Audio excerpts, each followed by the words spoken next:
ಓಂ ಶಾಂತಿ. ಸಂತುಷ್ಟರಾಗಿರುವುದು ಹೇಗೆ?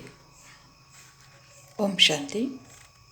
ವರ್ತಮಾನ ಸಮಯದಲ್ಲಿ ಮಾನವರು ಅನೇಕ ರೀತಿಯ ಸಂಕಷ್ಟಗಳನ್ನು, ದುಃಖ, ಅಶಾಂತಿಯನ್ನು ಅನುಭವಿಸುತ್ತಿದ್ದಾರೆ. ಇದಕ್ಕೆಲ್ಲ ಮೂಲ ಕಾರಣವಾಗಿದೆ ನಕಾರಾತ್ಮಕ ಭಾವನೆಗಳಾದ ಈರ್ಷೆ, ದ್ವೇಷ, ಅಸಂತುಷ್ಟತೆ ಇತ್ಯಾದಿ.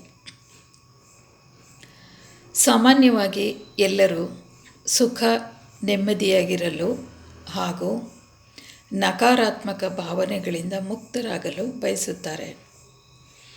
ಆದರೆ ಅವುಗಳಿಂದ ಮುಕ್ತರಾಗಲು ಯಥಾರ್ಥ ಮಾರ್ಗದ ಅರಿವಿಲ್ಲದ ಕಾರಣ ಅದರಲ್ಲೇ ಸಿಲುಕಿ ಬಳಲುತ್ತಿದ್ದಾರೆ. ಅದಕ್ಕಾಗಿ ನಿತ್ಯವೂ ಪರಮಾತ್ಮನು ತಿಳಿಸುತ್ತಿರುವಂತಹ ಸತ್ಯಜ್ಞಾನವನ್ನು ಕೇಳಿ ತಿಳಿದು ನಮ್ಮ ಪ್ರತಿನಿತ್ಯದ ಜೀವನದಲ್ಲಿ ಪ್ರಾಯೋಗಿಕವಾಗಿ ತರುವುದರಿಂದ ನಾವು ಖಂಡಿತವಾಗಿಯೂ ಎಲ್ಲ ದುಃಖಗಳಿಂದ ಮುಕ್ತರಾಗಿ ಸುಖ, ಶಾಂತಿ, ನೆಮ್ಮದಿಯಿಂದ ಕೂಡಿರುವ ಜೀವನವನ್ನು ವರ್ತಮಾನದಲ್ಲೂ ಹಾಗೂ ಭವಿಷ್ಯದಲ್ಲೂ ಸಹ ಅನುಭವಿಸಲು ಸಾಧ್ಯ.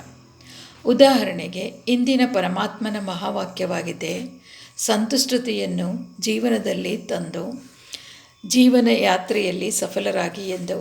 ಅದಕ್ಕಾಗಿ ನಮ್ಮ ಪ್ರತಿನಿತ್ಯದ ಜೀವನದಲ್ಲಿ ಏನೇ ಬಂದರೂ ಸಹ ನಾನು ಸಂತುಷ್ಟತೆಯನ್ನು ಕಳೆದುಕೊಳ್ಳುವುದಿಲ್ಲ ಎನ್ನುವ ದೃಢ ಸಂಕಲ್ಪವನ್ನು ಮಾಡಬೇಕು.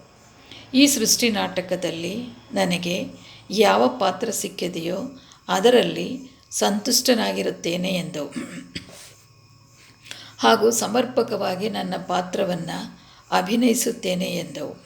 ಯಾವಾಗ ಇಂತಹ ಭಗವಂತನ ನಿರ್ದೇಶನಗಳನ್ನು ಪ್ರತಿನಿತ್ಯದ ಜೀವನದಲ್ಲಿ ತರುತ್ತೇವೋ ಆಗ ಖಂಡಿತವಾಗಿಯೂ ನಾವು ಸಾರ್ಥಕ ಜೀವನವನ್ನು ನಡೆಸಲು ಸಾಧ್ಯ.